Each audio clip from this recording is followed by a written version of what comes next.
Hey, Truth Seekers, welcome back. Zach here. It's April 3rd, 2017. Big news in the NFL. Adrian Peterson meeting with the New England Patriots about possibly joining the team today. I'm going to show you why this is specifically happening on April 3rd, the 93rd day of the year. You might recall this was a big number in the Super Bowl, which we'll touch on. But let's start here. April 3rd, the 93rd day of the year. To the occult, the number 93 represents Saturn, the keeper of time. In science, they tell us the sun is 93 million miles away. The sun is the true keeper of time. In the language of gematria, Saturn equals 93, just like Minneapolis, Minnesota, which resides on the 93rd meridian. Minneapolis coordinates 93, Minneapolis, Minnesota 93.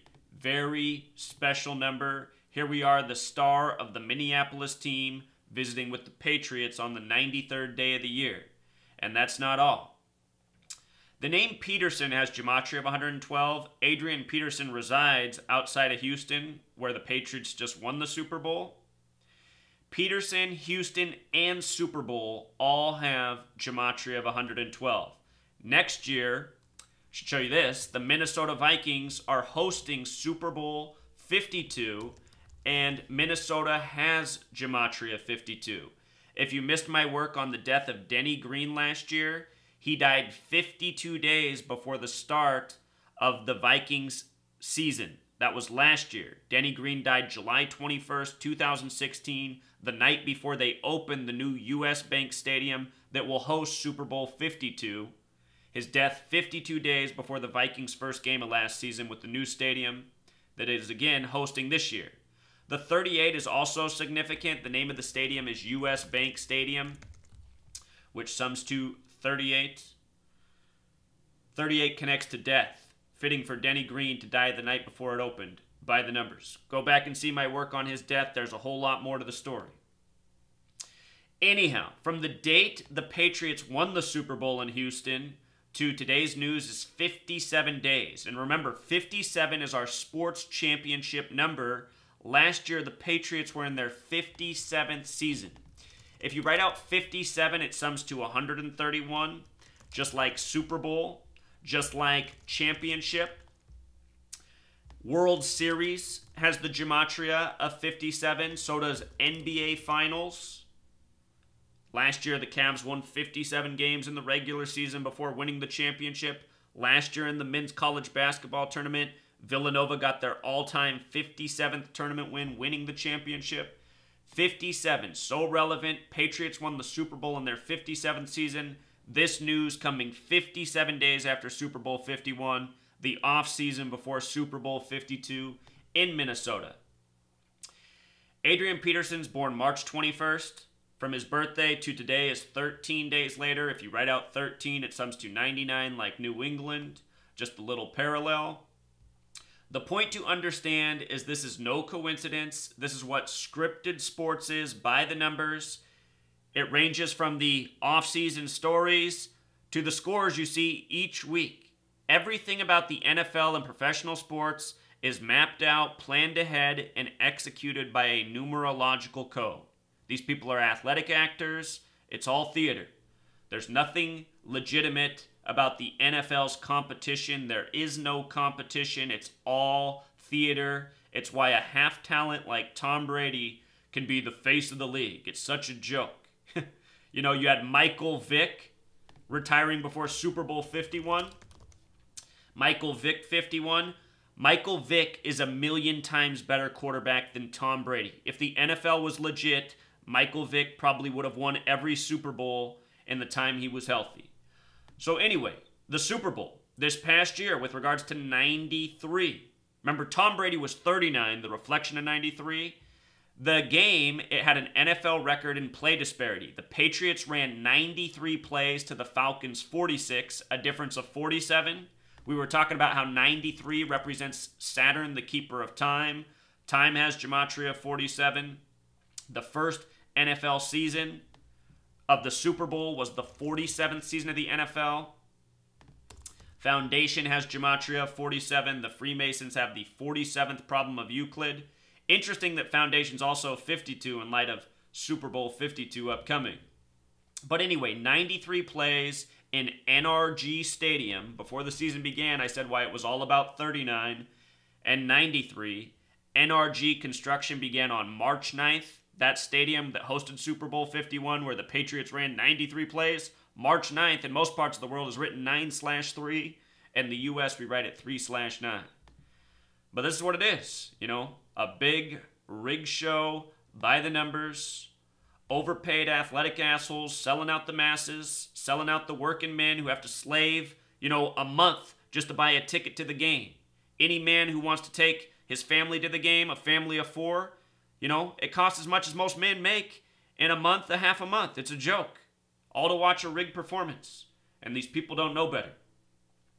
So real quick, since it's April 3rd, 2017, tonight, the Men's College Basketball Championship. Before the tournament began, I said why I thought Gonzaga would make it to the championship this year. I said if there was ever a year they're going to make it, it's this year.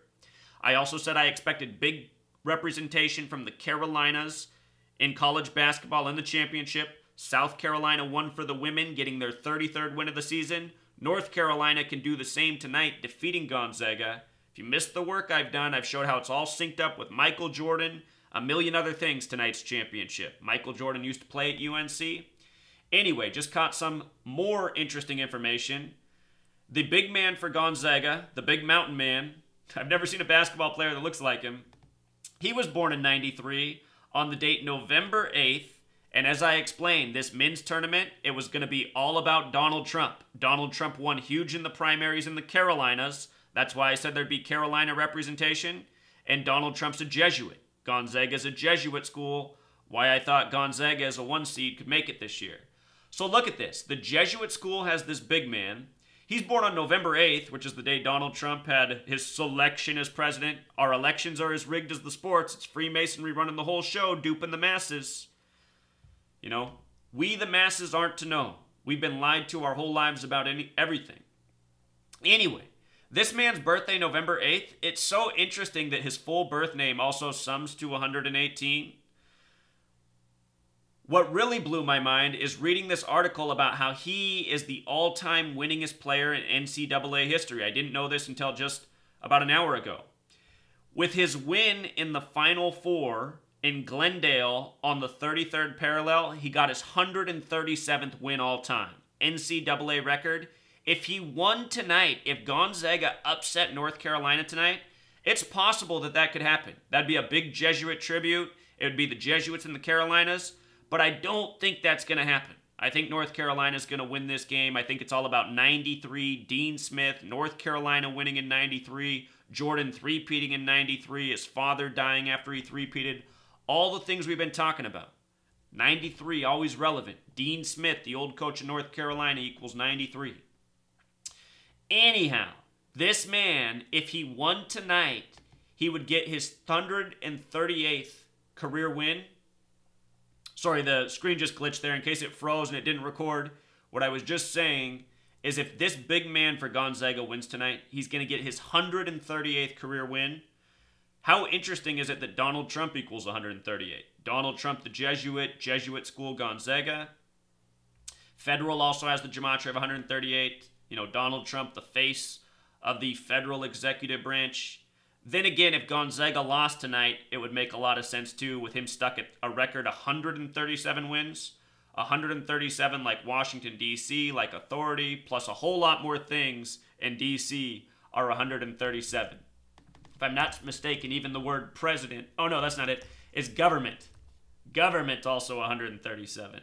And 137 is the 33rd prime, D.C., the federal headquarters. 33, a big number on tonight's game. Look at this. 137, the 33rd prime.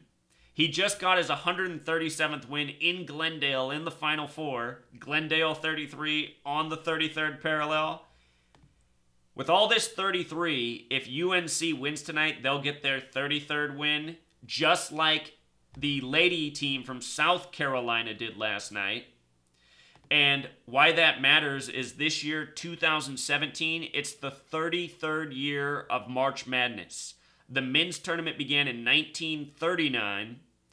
They created March Madness in 1985, which was the 47th season of the tournament. Just like how the first Super Bowl was in the 47th season of the NFL, the first basketball championship in 47 won by the Philadelphia Warriors.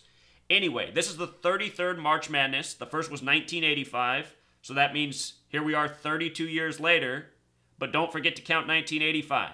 That means this is the 33rd March Madness. Will 33 be the winning number for South Carolina, as it already has been, and North Carolina? It's very possible. So just wanted to give these updates. Until next time, Truth Seeker.